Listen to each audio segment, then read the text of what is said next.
To become a great investor, you have to start somewhere. And so in this video, I'm going to talk about how Nvidia has overtaken Apple and Microsoft to become one of the number one companies as it relates to market cap. Let's get into it. Now that we've gotten started, I wanted to share this article with you all from IBD, Investor Business Daily. It's a great site if you want to keep up with what's going on in the investment world.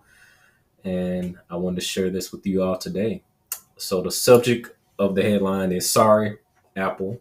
Nvidia just snatched your crown for now.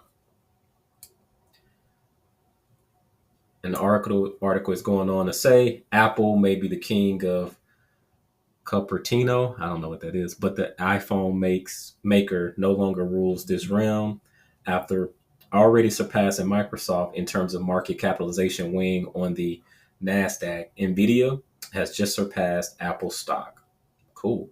As of Tuesday's close, Nvidia stock accounted for 9.6% of the tech-heavy index, slightly edging out Apple's 9.5%.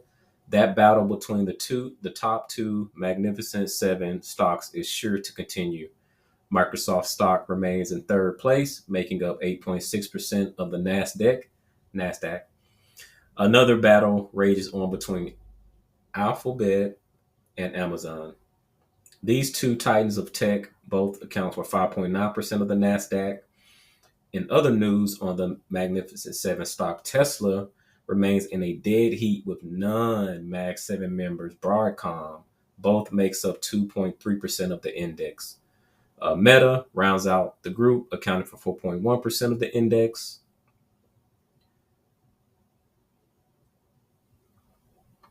All right. Keep scrolling down.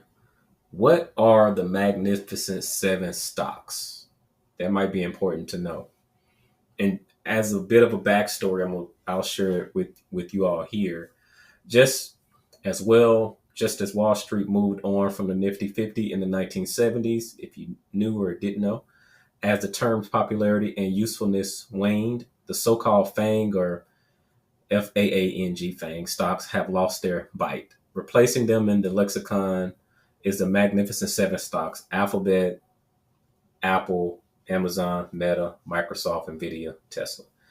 From Google, Apple, and Amazon to Meta, Microsoft, Nvidia, and Tesla, the Magnificent Seven stocks account for around half the weighting of the NASDAQ.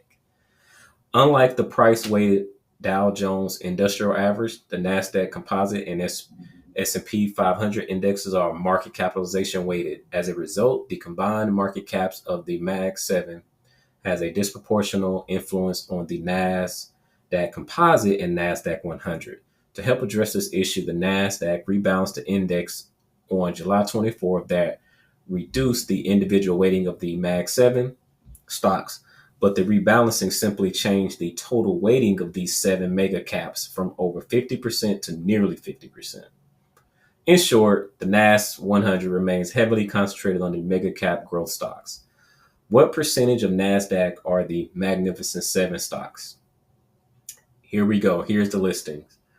This is just breaking out the weighting of them. And as you can see, Nvidia 9.6, all the way down to Tesla being 2.3 and everything in between. And this is just a chart of Nvidia and what you see growing, March 2022, coming down a little bit, and then it trended up and it's been up ever since. And so that's a beautiful thing to see. And if you were in there, man, I know your pockets is looking good too. But I didn't want this video to be very long. I just wanted to break down with you Nvidia, Apple, and Nvidia, Mag 7, and what does all these terms mean? Market cap. And so I want you to get used to understanding these things because this is for the everyday working class person. You just have to immerse yourself in the information. And over time, and with repetition, things will start to make sense for you. Don't overwhelm yourself. One day at a time, one market at a time, one stock at a time, one investment at a time. You'll get there. Rome is not built overnight. It takes time, as I mentioned. So hopefully this was helpful for you. Make sure to like, comment, and subscribe on the video. And to the next one. Peace.